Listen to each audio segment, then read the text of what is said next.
Buenos dias. Hello, everyone. My name is Glenn Irvin, and this is Minecraft in the Second Language Classroom, where I will be sharing what I've been doing in my classroom with Minecraft. My goal is that you will leave inspired and confident to use Minecraft in whatever content area and classroom that you teach. I'm sharing the presentation URL here so that you can make a copy for yourself. Also, during the presentation, I will have my phone on. Feel free to tweet me questions at IrvSpanish. After the presentation, I will also share my email address and my YouTube channel link, as well as a link to all the documents that contain all of the different Minecraft lessons in detail. So this presentation, this slide says, Hablas Minecraft. Do you speak Minecraft? And my students definitely do. You might have heard your students speaking about Minecraft, talking about redstone, no blocks, endermen, zombie pigmen, the nether, the end, or the ender dragon. And all of this is all about a new Minecraft language. I've been teaching Spanish for 17 years. I'm originally from El Paso, Texas, and grew up in Roswell, New Mexico. I've taught in California, Colorado, and now I'm blessed to live and work in a town called Wabasha. This is a community of about 2,500 people, and I've taught there for the last 12 years. The 2015-2016 school year was an amazing year for me. I was chosen as a Schoology Next 2016 Educator of the Year, as well as receiving various other accolades. All of these awards were not possible without all of the support I received from the Minecraft EDU community. The inspiration to actually do this from Dr. Chris Haskell, and of course, all of my amazing students. Here's a picture of my family and I. My wife Nicole and I have been married for 15 years. We have two boys, Lysander, who is 9, and Lynx, who is 4. My sons, like many other kids, love Minecraft. I've been playing video games all of my life. About 4 years ago, my son wanted me to purchase Minecraft for my iPod. I wasn't sure about purchasing it because I had never heard of the game and it cost $5 when most apps at that time were free. He convinced me to purchase it, and that was the beginning of my exposure to the game. My son, my father-in-law, and I play Minecraft every single weekend on Xbox, which is a pretty awesome thing. We play many other games together, including Pokemon and Ingress, and I knew from my personal experiences that games have a powerful way of engaging the player, and I wanted to use this power to engage all of my students. As a teacher, I always look for ways to inspire my students. Like any other teacher, I wanted them to do the best they can do in my class. I had experimented with various forms of gamification in my classroom and found it to be somewhat successful, but I still wasn't reaching all my students. There still were some students who didn't turn in any work, no matter what I was trying to do in class. One of my good friends had heard about my attempts at gamification and told me about an amazing professor at Boise State. He said, "You have to take this educational games and simulation course." I had no idea what he was talking about, but I eventually registered for the course, and in the fall of 2014, I took the class, and from the very first moments, I knew this class was going to be different. Dr. Haskell talked to us about blowing up the gradebook and using a quest-based learning system where we decided what assignments to complete. I was immediately hooked. Dr. Haskell had us play Minecraft as students and participate in lessons from John Miller, an English language arts teacher, Eric Walker, a humanities social studies teacher, and many other teachers who were using Minecraft effectively in their classrooms. The most important lesson that I learned from these amazing teachers is that Minecraft can be anything we want it to be. It is completely adaptable to any subject area and any grade. Though this presentation focuses specifically on second language learning, many of these lessons can be adapted into other content areas and of course other grade levels. Because Minecraft is so adaptable and open-ended, it makes it perfect for second language learning. I could adapt and mold Minecraft to create interesting, creative, and highly engaging lessons. So when I go to sessions at conferences, I'm always in search of items I could implement in my class tomorrow. That is my goal today. I want to show you some simple lessons I've used with success in my classes. Lessons you can adapt to your curriculum and use them immediately. Then I will challenge you to think beyond these simple lessons and see how game-based learning can be used to get your students using second language in your classroom in an authentic way. Finally, I will finish with advice on how to get started right away. I'm going to start out by sharing some of my simple, easy to implement, adaptable lessons. As soon as I saw how others were using Minecraft in their content areas, I wanted to start using Minecraft right away. So I created projects that the students could work on at the end of learning units. I didn't know it then, but these lessons were a form of gamification. One of the experts in the Minecraft EDU field is Garrett Zimmer, who owns a company called MindGauge. He states that gamification is simply using Minecraft as an addition to enhance some degree of motivation based on the student's pre-established engagement to the game itself. The advantage of creating and implementing these types of lessons is that they require little or no upfront work by the teacher within the Minecraft game. You set up the objectives and the procedures, and you have the students create, build, and survive. So this is one of the first lessons that I used in my Spanish 2 class. I called it an epic project. After working with vocab that dealt with people who speak Spanish, gente que estudia español, I created a paragraph template that the students used to write about a city in the world. I underlined the portions of the paragraph that they would change, and we made sure to focus on the vocab from this chapter. After completing the paragraph, they created their city in Minecraft, being sure to focus their build on what they wrote. They then used their iPads and iMovie to create a screencast or an iMovie. They narrated their movies in Espanol and published them to YouTube. We worked on this during class for 3 days, and I also gave the weekend to finish up their videos. The majority of the students were so happy with their videos that they wanted to share them with their classmates. El Cuerpo roller coaster is another one of my gamification lessons. Basically, I had the students get into groups of 3 to 5, and their goal was to create a roller coaster that takes you through, by, or around the different parts of the body. They needed to use every vocab word from our current list, and it was up to the group how they went ahead and created the different parts of the body, or an entire human body. Each part of the body needed to be clearly labeled with a sign in Espanol, of course, and then the roller coaster needed to pass by each sign and each body part. As you can see, many of the students chose to use pixel art. Students built and tested out their own roller coasters, but didn't get a chance to ride everyone else's roller coasters. So I created a video from all of the other classes, and then I showed me riding each one of the roller coasters and my experience with that. They then voted on their favorite roller coasters by utilizing the poll feature on Schoology. After working with school and class vocabulary, I decided we were going to build our school and label it in Espanol. My higher level students wanted to know if they could create the teaching staff using NPCs or non-playable characters, and I said go for it.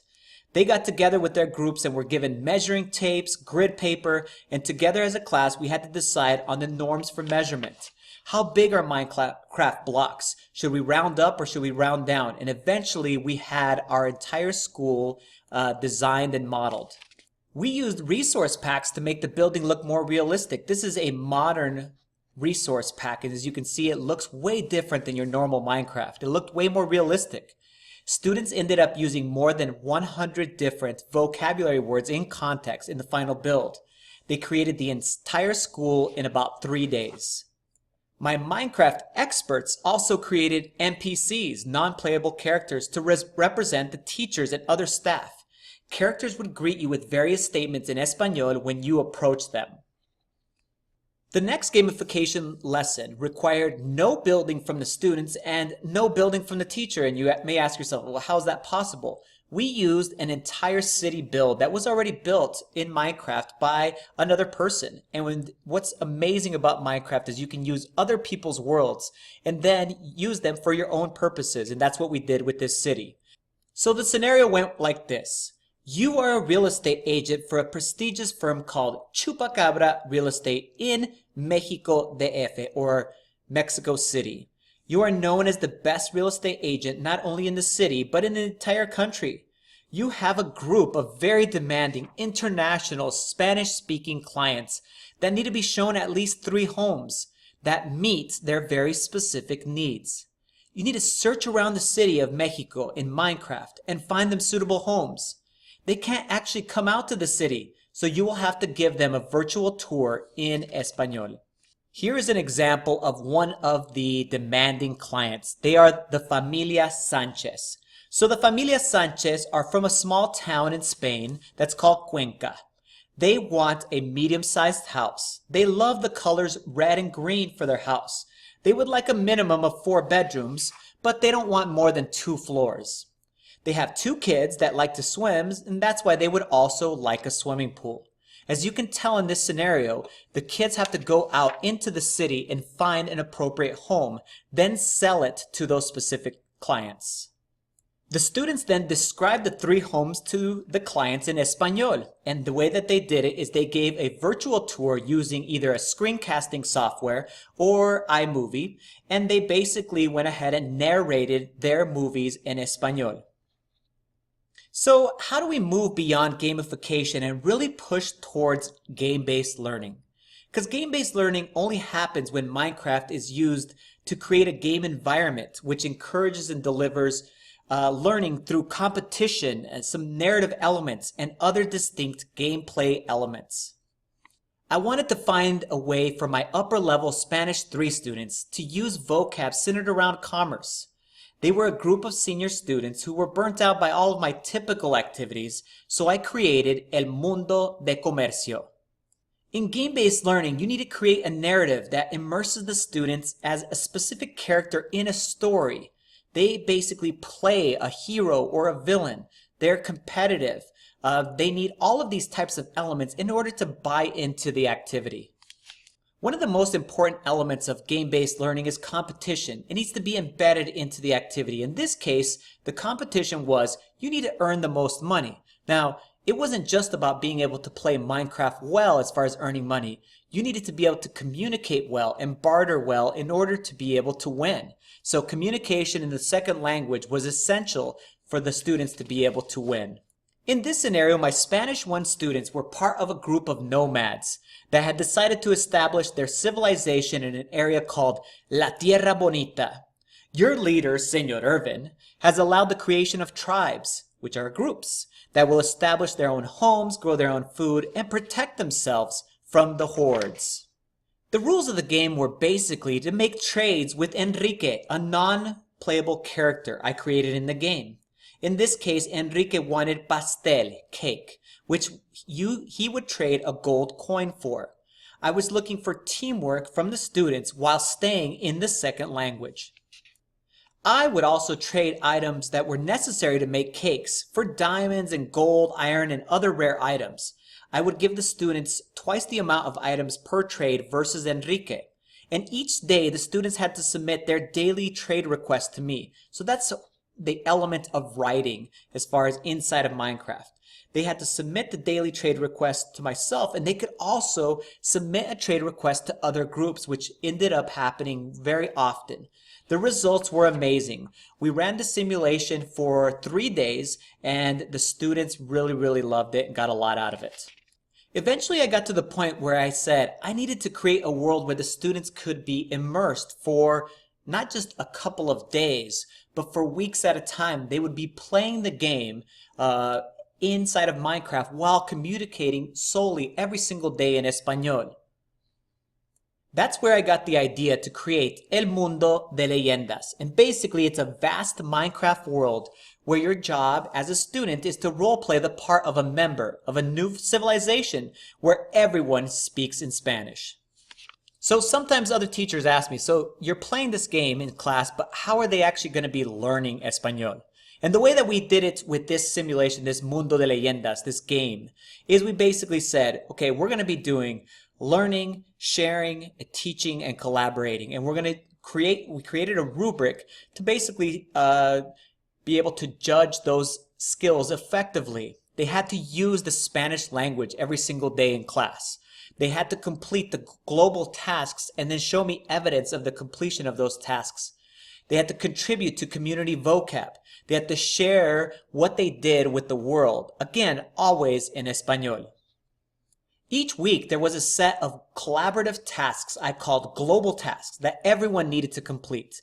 They required teamwork, and everybody needed to do those things before they could do any sub or side quests.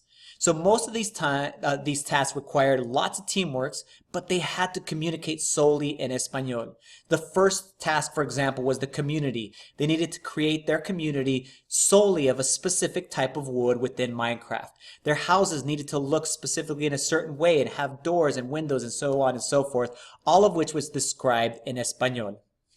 What I found by doing El Mundo de Leyendas is I had another group of students that chose not to participate in this 9-week game-based learning activity. They decided to go to the traditional route. And what I figured out, my biggest difference between the two groups was that my game-based learning students were turning in all of their assignments and on time and with enthusiasm and depth. Also, the game-based learning students were creating the Spanish language organically. They didn't just solely focus on the vocab that I told them that they had to work with. They expanded that vocab because they wanted to go ahead and communicate beyond the parameters of an existing vocab list. So the vocab lists were not needed. They created their own vocabulary that they needed to be able to go in and communicate, which then led them to other areas like different tenses that you would never teach as far as in their level, and ended up basically that their language was just much more in depth and much more useful to them. So the question you may have now is like, how do I start? Where do I start? The first thing you need to figure out is what type of technology do you have available at your school? In order to be able to run Minecraft Education Edition, you're going to need a Windows 10 computer for a PC or the latest Mac OS software. I would highly recommend that you educate all of your stakeholders. You'll need to educate your administration, your tech committee, your parents, even your whole community about the power of this game and what you intend to do with it. You need to talk about outcomes. What are you going to get out of this? And get your technology coordinator, of course, on board. You don't need to be the expert. In fact, you're not going to be the expert. Have students help you in the building process. Ask them, what do they think about your ideas and lessons? And they may be able to troubleshoot your ideas before you begin. Have students help you. They will be more than happy to make things for you before school, after school, during lunch. Many of my builds were created by students outside of the regular teaching day. Be open to students' advice and be willing to modify your lessons to fit their needs. I would highly recommend establishing in-game rules, procedures, and consequences as a group. Like anything else you do in your classroom, make sure you talk to the students about it and make sure that they understand and that they're part of the process of creating these rules. Before you ever log in to the game, you talk about the difference between playing at home and playing at school. At home, it's entertainment versus right now it's educational. So we do things a little bit differently then. Discuss griefing and stealing and not following directions, and decide together what should be the consequences for students that decide to go and break these rules. One of the most important things is to communicate, of course, with your parents, your admin, and your community. Let them know what are you doing, why are you doing it, and how it fits the standards. Let them know about how exciting it has been for your students. After you complete something, show them completed products. Make sure that you go ahead and build buy-in so that no one comes back and questions what you're doing or why you would be doing such a thing. And be okay with having naysayers and detractors. Sometimes they're students and parents and other teachers, maybe community members, but be ready to educate them on what the effectiveness of game-based learning is. The other thing I highly recommend is become part of the Minecraft EDU community. You can ask questions, connect with other teachers, you share your stories, share your struggles. People are there to help you. I've had so many other teachers and YouTubers and other types of game design people being able to go ahead and step in, send me messages, communicate with me on email, and actually resolve so many of my different issues that I've had along the actual way. You can also go on there to basically learn about how other people are using Minecraft in their classrooms. That's where I get tons of my ideas. It's a great way to connect, obviously, with other teachers, and it's an amazing group of teachers and other people that will help you in case you run into any any problems. Well, thank you very much. Muchas gracias. If you have any questions, send them to me at Spanish or glenirvin@gmail. Go on to my YouTube channel and subscribe to view all of my lessons. Ask me any questions. I've also got links to all of my different lessons I've created within Minecraft, all of my different YouTube videos, and of course the link to this presentation. Again, thank you very much, and let me know if you need any help. Adios, hasta la vista.